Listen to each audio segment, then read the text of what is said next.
దయచేసి నన్ను క్షమించండి గజానన. ఆగండి దేవేంద్ర.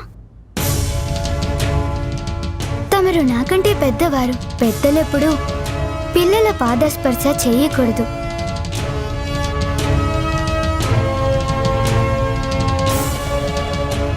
ఈ విషయం నాకు మా అమ్మ చెప్పారు. పెద్దలని ఎప్పుడూ గౌరవించాలి.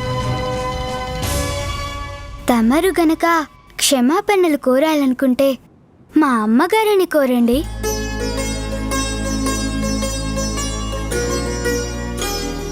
ఎందుకంటే తమరి మాటలు వారికి ఎంతో బాధ కలిగించాయి.